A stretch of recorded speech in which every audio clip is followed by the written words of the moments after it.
Bonjour, bonjour, encore moi Namusundi, toujours dans le sujet Congo de Mudumango, la fin d'un épisode historique. Nous allons tourner beaucoup dans la Palestine, Égypte, avant d'arriver dans le Congo d'Antotela. Hein? Vous allez remarquer que oui, hein, on prendra du temps avant d'arriver dans le Congo d'Antotela. Il faut faire comprendre aux gens, à nos compatriotes, que le Congo n'est pas seulement le Congo d'Antotela.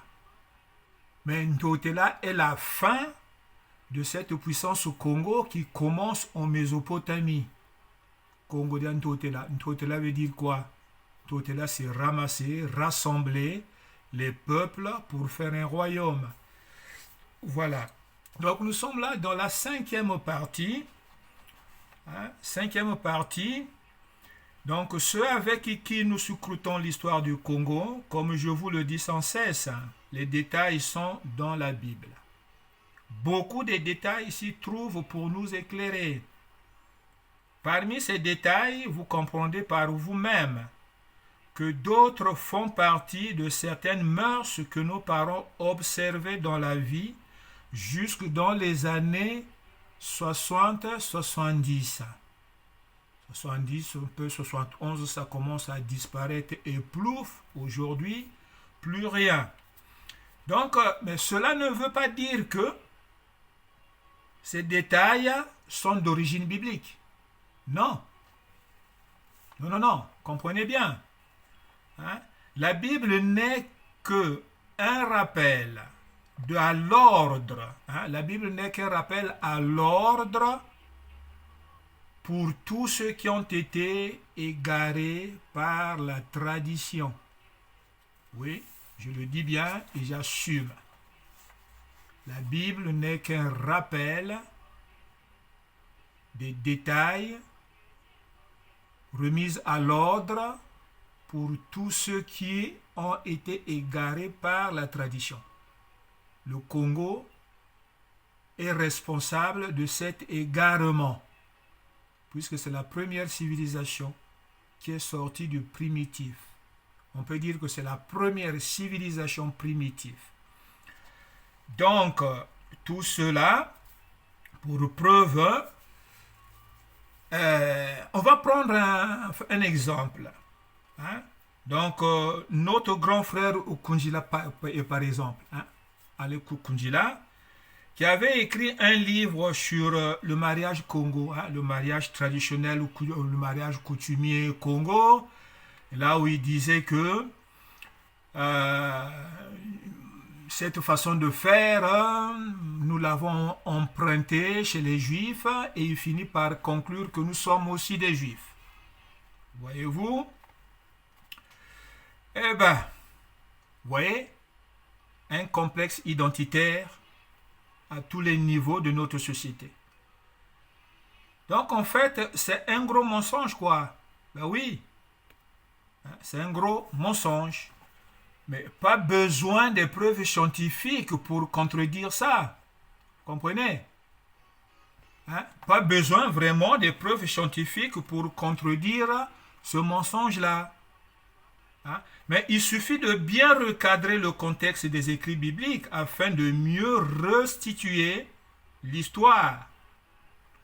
Pendant la conquête de la Palestine au Congo par les Israélites, hein, les Juifs n'existaient pas encore. Comprenez? Ah oui, est-ce que Abraham était juif? Non.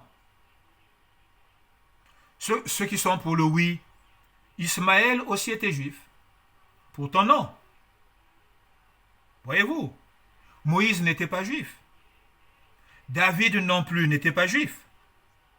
Salomon, à qui on attribue la paternité de Haïlé Sélassié. Imposture. Salomon n'était pas juif. Voyez-vous, Salomon est associé à l'histoire de la reine de Sheba. Cette reine était yéménite, tribu nomade descendant d'Abraham par sa deuxième femme Ketura. Voyez, donc ces enfants seront envoyés au loin pour éviter des conflits entre enfants de même père. Seulement, eux aussi, ils iront occuper l'espace Congo dans le désert arabique. Espace Congo dans le désert arabique. Bah oui, ça va étonner beaucoup. L'Égypte des Misraémites Congo est là. De l'autre côté, regardez bien la cartographie, de l'autre côté à l'est, il y a la mer Rouge, l'Arabie. Mais avant les Yéménites, c'était peuplé aussi par les nomades de Congo. Les Couchites descendront de la Mésopotamie. Ils ne pourront pas tout de suite occuper le territoire parce que c'est bien organisé. Mais ils vont contourner l'Égypte et Canaan, excusez-moi, jusqu'à arriver, trouver un endroit qui leur permettra de traverser. L'endroit le plus restreint était entre Djibouti et Yémen. Avant de traverser, mais il y en a qui ont occupé l'espace, fatigués à voyez-vous comment les nomades Congo ont existé et c'est parmi eux qui deviendront, où on trouvera les ancêtres des Berbères. Voilà, donc ça, il faut bien nous le mettre dans la tête. Comprenez? Hein? Donc là, on avance dans cet espace-là. Et c'est là qu'on va retrouver maintenant le Couchite, beau-père de Moïse, que vous appelez Yitro, le prêtre de Madian. Voyez-vous? Yitro, c'était le titre qu'il portait. Il était représentant de la royauté égyptienne par là-bas. Lui aussi ne pouvait que être, soit c'était un Yaka, soit c'était un Muyombe, soit c'était un Moulouba. Probablement. Donc de son vrai nom, Reuel. Reuel sera un nom modifié avec l'arrivée des Grecs. Il est rare chez le Congo de trouver un nom qui commence par R ou qui contient R. Reuel. Donc ça ne peut qu'être un traficotage grec.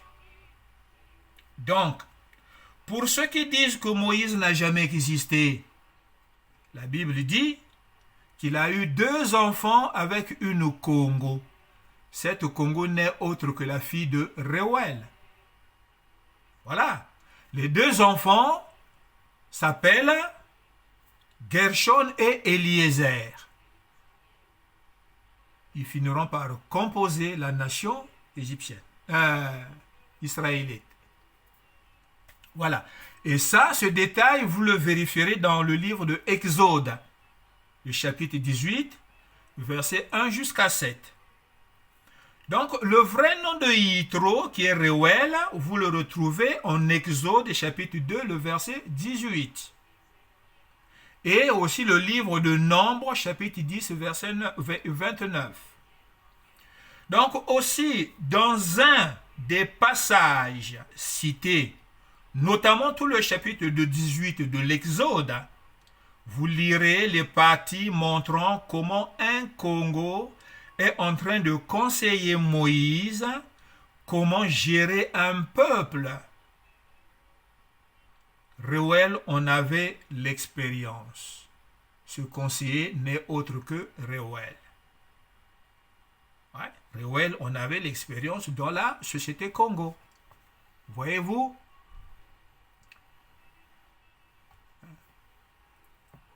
Voilà les détails Congo dans la Bible. Donc Moïse invite un Congo de le suivre afin de lui servir de guide. Ce Congo n'est autre que le fils de Reuel qui s'appelait Obab. Vérifiez-le dans le livre de Nombres, chapitre 10, verset 29. au Bab. Il connaissait le pays. Peut-être qu'il était chasseur. C'est le fils de Yitro. Voilà. Est-ce que vous suivez là? Hein? Donc, Reuel, voilà un Congo qui a su jouer la carte de la politique sociale en intégrant ses enfants dans la nouvelle puissance qui montait. Mais ne l'avait-il pas compris dès l'instant où il avait vu Moïse venir se réfugier chez lui? Pourquoi ne l'avait-il pas dénoncé auprès du pouvoir qui le représentait? Moïse fuit l'Égypte, là où il va aller se cacher, chez un représentant d'une puissance dans laquelle il a grandi. Voyez-vous? Je vous laisse, il faut cogiter là-dessus. Maintenant, pour les chrétiens fanatiques du Congo qui disent que le Congo, Congo-Rentotela, c'est un pays prophétique. Quel genre de prophétie? Quelle nature de prophétie? Prophétie pour quel but? Si c'était pour annoncer le malheur du Congo, oui. Oui. Nous sommes bien tous témoins de sa réalisation. Et cela dure depuis la confusion de la langue au Congo de Mudumango. Genèse chapitre 11, le verset 5 à 9. Cela se passe en 2269 avant notre ère, période à laquelle on assistera à la naissance de la civilisation Congo. Quand le Ndinga est baptisé Ngo, Nimrod arrive, il impose sa loi à lui. Ça se passe dans la période de 2260. Hein? Lisez le chapitre 12 de la Genèse. Le chapitre 12 de la Genèse. Là, on trouve quoi là? L'instauration de la Pâque pour la libération d'un peuple ou d'un groupe, d'une tribu qu'on appelle les Hébreux. Cet événement va marquer le début d'un grand deuil national ou continental pour tous les Congos d'Afrique. La chute de l'Égypte en 1500 avant notre ère fait partie d'un deuil ou porte un deuil qui, jusqu'à nos jours, colle à tous les enfants Congo. Maintenant, jusqu'à quand n'allez-vous pas comprendre que le nom Congo marque une opposition à l'autorité du Créateur, qui est législateur de son univers? Un détail flagrant que nous ignorons tous. Hein? Donc, on revient toujours à cet état qui est notre tare, comme une grosse tarte au visage. Hein? Cet état, c'est quoi? L'ignorance. Voyez-vous? Dans le vocabulaire Congo, nous avons un mot qui exprime une négation. Vous savez? Hein? Dans le vocabulaire Congo, il y a un mot qui exprime une négation. Ngo. Pour dire non. Hein? Rassemblons tout l'ensemble de cette négation qui fut améliorée par l'Égypte de Ramsès avec la divinité Muntu dans la société du matriarcat. Écoutez bien. Le Ngo. Ngongwani. Pour faire plus audible, Ngoyangwani Nilanda.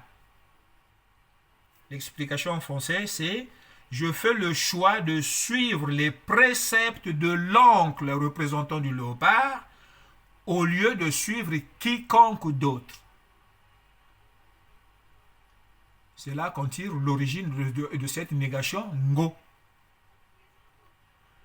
Alors, Congo, pays prophétique. Prophétie de malheur ou prophétie de bénédiction? Bah oui. Parce que quand on dit prophétie, il y en a qui voient tout de suite bénédiction. Mais annoncer le malheur sur quelqu'un, c'est aussi une prophétie. Hein? Donc au Congo, prophétie de malheur ou prophétie de bénédiction? Je vous laisse répondre par vous-même. Maintenant, une autre expression que nous observons dans la vie, c'est la présence de la plaque noire qui fait tache sur la peau de certains enfants ou de certains d'entre nous. Les parents justifient la présence de cette tache en disant que c'est le léopard qui a posé sa langue dessus. C'est là, hein? Ça se traduit comme ça. Hein? Ngoya muleketa. Hein? Ngoya muleketa. C'est pas le léopard qui l'a goûté. Hein? Ngoya muleketele. Et ngoyi mubimbiri, c'est pas pareil. Hein? Goûter, c'est bimba. Mais leketa en français, c'est quoi? Avis aux intellectuels. Donc, la présence de cette tache, on va dire le léopard qui a passé sa langue. Donc, en Congo, on dit ngoya muleketa. Mais cette grosse tache sur la peau qu'on retrouve chez certains d'entre vous n'a rien à voir avec le petit grain de beauté que nous avons tous. Vous voyez? Cette petite tache identitaire que seule la mère reconnaît sur son enfant, grain de beauté.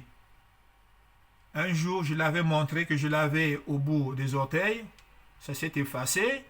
Ma mère qui m'avait dit, non, c'est pas là où tu l'as. Il a montré l'endroit où il était. Je suis allé me mirer. Effectivement, c'était là. Il me dira, ton frère là, à tel endroit. On était allé se laver à la Tchémé. Je regarde, oui, effectivement. Voyez-vous? Donc, c'était une époque de mères attentives. Chacune d'elles était capable de dire ou de situer la partie de ce point très figé. Mais aujourd'hui, poser la question à une mère de 3 enfants, où sont situées les beautés, les points de beauté de tes enfants, est-ce qu'elle saura répondre? Est-ce qu'elles sauront répondre? Voyez-vous? Donc, mais ici nous parlons plutôt de la tâche laissée par un léopard, d'après les parents. Comment un léopard peut-il venir dans la matrice de la mère, poser sa langue sur le corps du fœtus et repartir? Comment expliquer ce phénomène? Hein? Maintenant, la question que je pose, où sont passés nos anthropologues? Hein? Nos anthropologues, ils sont passés où? Pour expliquer ça. Mais Kunjila aussi l'a dit, hein, il a fait anthropologie. Bon, nos anthropologues, si ce n'est pas pour venir faire les formations et nous expliquer les Gaulois, nos ancêtres, et expliquer de façon très bien détaillée les peuples d'Europe, ils ne pourront pas nous donner l'explication des mœurs et us de là où il est né. Donc l'anthropologie qu'il a fait sert à quoi alors? Voyez-vous? Et c'est aussi la période où nous, enfants, étions dans l'interdiction de poser des questions. Quand vous racontez un fait à un enfant, l'enfant ressent que Là, il y a un mensonge. Mais il va poser la question. Alors là, il était interdit de poser la question. C'est comme ça, c'est comme ça. Bien, et voilà. Donc, nous sommes là dans la période où les enfants n'ont pas le droit de poser les questions. Bon, maintenant, voyez jusqu'où la tradition et sa mythologie viendra noyer le sens de la logique. Ah oui. En réalité, ce phénomène est dû à quoi? La tache léopard sur la peau, c'est dû à quoi? La provenance de cette tache est explicable par le phénomène suivant. Je n'ai pas fait l'anthropologie.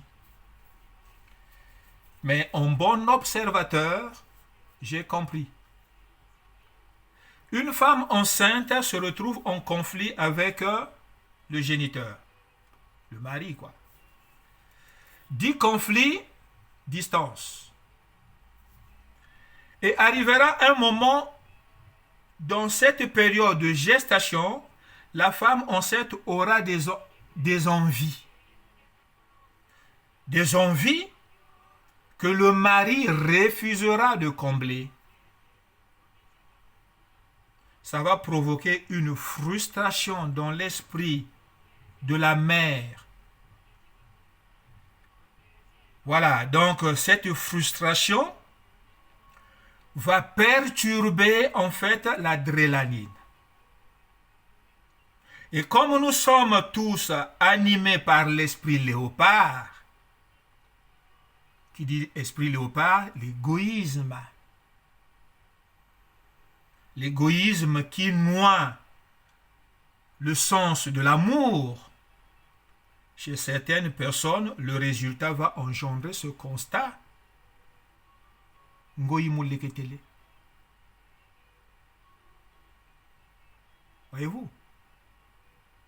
Voilà. Tout ce que la mère subit va tomber sur eux, aura des répercussions sur l'enfant qu'elle porte. D'où l'expression Ngoyi muleketele ou ngoya kuleketa. La frustration chez la mère va provoquer la colère.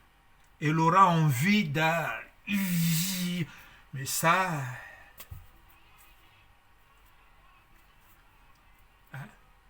Tout ça va provoquer perturbation qui fera que la tache sur le fœtus finira par apparaître. L'esprit léopard. Voyez-vous? Voilà comment ce détail, moi, m'amène de considérer encore une fois le passage biblique de Jérémie 13, 23. Le Coushite peut-il enlever ses taches? Le léopard peut-il... Voyez-vous, mais quel est le rapport entre le Coushite et le léopard? Les deux sont liés. Voilà l'explication du nom que nous portons, les Kongo. Comme on dit, la civilisation léopard a été fondée par Nimrod. Mais pour avoir la force de pouvoir hisser cette civilisation, il a fait appel à l'esprit abeille, l'esprit guépard, l'esprit léopard. Vous voyez? D'où Nimrod, Mudumango. Voilà. Donc, on s'attarde là-dessus. C'est pour bien comprendre ce qui nous attend là où nous sommes nés, que nous appelons Congo-Riantotela. Parce que la confusion est telle où beaucoup pensent que tout est parti du Congo-Riantotela. Non, Congo-Riantotela est la fin de ceux qui ont porté les titres Nimi Mani. Tous ces titres Nimi Mani justifient l'appartenance à Nimrod Mudumango.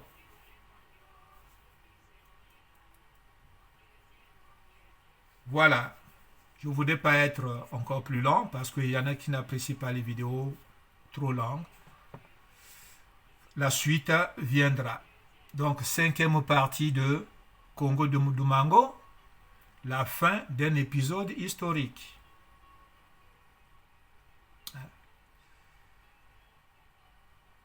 Ciao, ciao. À la prochaine. Mwana Musundi.